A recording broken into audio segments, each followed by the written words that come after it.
Hi guys, it's Ian Coleman from OSBFX. It's 21st of June, Monday, just gone 9 o'clock in the morning. Now last week it was all about a rise in the US dollar that we'd been anticipating for some time, and also a push higher in the Japanese yen. Now there's warning signs here that we could see a correction to the downside in both those single currencies. I believe they will just be corrections, but they could be sustained at the start of the week. So let's get to the charts. We'll look at the single currencies first, and then we'll go to the FX majors and just highlight what I believe is playing out at the moment. So single currencies, this is the dollar basket. As you can see, this is what we talked about. We had, I think it was 20 odd days of consolidation, and then obviously a push higher after the Fed last week. We've stalled, and we're just seeing a little bit of downward pressure in the dollar index. So if we go to this chart, this is a reverse head and shoulders pattern. We broke to the upside. We've got a fib level here, 78.6% pullback level. I don't like buying into 78.6%, and if we go to this chart here, and this is the 4-hour chart, we've got a 261.8% extension here, and we've also got this marker here which I've put on. It basically means that I've got a perfected reversal in a time frame. I'm not sure which one it is. I believe it's 6 hours on the dollar index, and that basically says to me that the count to the upside is completed, and that we could see a correction lower. Now I've highlighted these two levels. This is support on Monday, and believe it or not, none of my indicators are stagnant. So on Tuesday, basically today, if we don't get down to this level, then the support level becomes here on Tuesday. So there's ample scope, as far as I'm concerned, for a corrective move to the downside in the dollar before this rally continues higher. So some warning signs obviously for the FX majors, and we'll get over to them in a minute. Euro, I believe this pattern is playing out. This is a 4-hour chart. Again, this move up this morning, it could be sustained. My charts are playing up a little bit again this morning. So basically what I'm looking at here is this BC leg to the upside. I did only think it was going to be a mild correction, but we could correct all the way up to this area here, 612, and it's looking quite bullish as I speak. I've actually taken a long euro dollar counter trade position this morning, and we'll get onto that in a sec. So euro is looking higher in the BC leg. I think cable's quite interesting. We did get perfected down here this was actually on Friday, and then we've started to move higher. But I do believe when we look at higher time frames that this is just going to be, we look at this time frame, this is a daily chart. So we've got this confluence area here, we moved lower, and then we've had these continued consolidating days. But if I look to this chart again, I think that we've already completed this BC leg and we're actually moving lower here. So I'd prefer to look for sell signals in sterling than I would buy signals at the moment. So it's sort of, even though it's going in the same direction as the euro, I don't think it's going to be sustained. Swiss franc is interesting. Here again we've perfected. This was the chart that we talked about before I went away. So we got that spike to the upside to complete the butterfly formation, then we got that aggressive move lower. I was lucky enough to keep hold of my Swiss yen trade that I talked about before I went away, and I cashed that in on Friday, which was quite nice. Helped towards the holiday fund. So now we have perfected, like I said, we are starting to move to the upside. Got to be careful with Swiss. I want to be short of Swiss still, and I've actually got a resistance level here. So even though we are pushing higher, I'm not looking at taking long opportunities in Swiss because I think the big picture is a move all the way down to here, and I think the corrective rally could be short-lived. Yen, and again we've perfected, and we're starting to see a correction lower. The big picture is bullish, 261.8% here on the daily. If we go to this chart here, we've pushed through the 261.8% extension, but we got pretty close to 78.6%, and I think possibly what's going to play out is this. So we're getting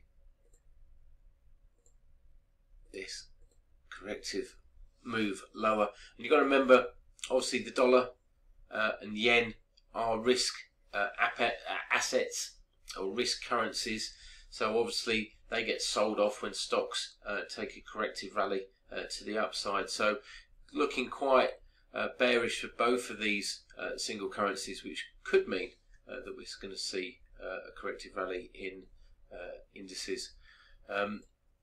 CAD, we have we are perfected. Big picture analysis, let's have a look at this. It's to the downside with it, a 261.8% fib, which turned over, nice doji top, and we're moving to the downside.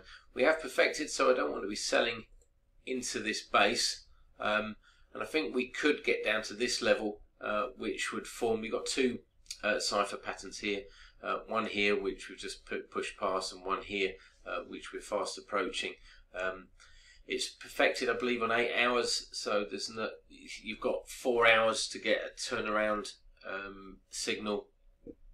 Oh, sorry, not 4 hours, four candles to get a turnaround signal. So there's ample scope for a move down to here. But again, big picture analysis, I believe, is still for a move to the downside in Canadian dollar. So I prefer to be selling into rallies than buying into dips. Aussie dollar. Big picture is looking very bleak. Weekly chart is showing some quite nice negative price action. We've broken out of a triangle formation. We've retested the breakout. I believe the big picture is down here. I've got this on at the moment. We've got a confluence area down here. It doesn't make any sort of cipher pattern, and I've got resistance up here. So again, I think even if we get a corrective rally to the upside, that it's going to be short-lived, and will continue to move lower. New Zealand dollar, last one. I'm not covering New Zealand dollar in the majors today, but I believe this is what's playing out. We're sort of moving down lower in this CD leg. This could be this could stall, or the sell-off could stall a lot quicker than Aussie. So when we do get down to these sort of levels, if we get down to these sort of levels, I will take a quick look at Aussie New Zealand. Quite like that pair. It produces some, or has produced some quite decent returns. So that's the outline for the single currencies. So now we have to reflect those back onto our crosses, or our FX majors. So let's go to euro dollar to start with. So basically what we've got here on the singles is a bearish bias for the dollar, and a bullish bias for euro. So that means that we've got scope for a move higher in euro dollar. And if we look to this chart, okay, stalling just in front of the 78.6%, that could mean that we're on the BC leg higher. And if you look at this chart, we've got a 261.8% extension here, 118.43, and we've got bespoke support here at 118.15. So I've got 3 reasons for this to potentially stall. Well, even more than that, but I've got 3 technical reasons just looking at euro dollar. I've got 261.8%, I've got 78.6%, and I've got bespoke support. And that's why I've looked to take a long trade, counter trade this morning. And basically what I'm looking for is, I'll move this in a bit. and I know it's counter trend, or at least I think it's counter trend. Looking for this leg to the upside, and I won't be standing in it too long because I do believe that it is a counter trend trade. So that's euro dollar. Cable is showing a similar picture. If we go to this time frame, big picture is still bearish. This is what we've got to remember. Okay, so we've got 5 waves to the upside. I think the 5th wave is now completed. We've got again some sort of doji price action, and then that quite aggressive move to the downside. Last week leaves a Maribuzo level around about 139.72. That's a midpoint from the open and the close of that quite bearish candle. But we've got a 261.8% extension here. We're starting to correct to the upside, and again I think that's more the dollar coming lower than it is sterling going higher. I've highlighted this swing high here because it is close to this 38.2 and 50% pullback level, and I've also highlighted these resistance zones on the 4-hour chart, because remember I said I'm more bearish on sterling than I am bullish. So I was going to see how this reacts if and when it gets to these levels, which is 139.19, 140.78. Similar picture for dollar Swiss. Just keeping an eye on the time. YouTube only lets me do 15-minute videos.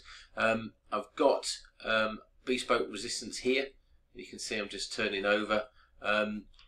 Looking at the single currencies, okay, yes, we could get a sustained move lower in dollar, but I think the move higher in Swiss might be limited. So again, I prefer euro dollar than I do dollar Swiss to the downside. And if we look at this big picture here, we've got up towards a 61.8% pullback of this leg, but I think that's just a dip lower before we move back into this zone up here. And again, I think that's going to be on Swiss weakness, not on dollar strength. Dollar yen, if you think about the single currencies, okay, dollar lower, yen lower, so that probably means that we're just going to get some choppy price action in yen. If we look to this chart, it looks like a wedge formation, an ending wedge pattern. That is a bias break to the downside, and the measured move target would be here, 108.53. So if anything,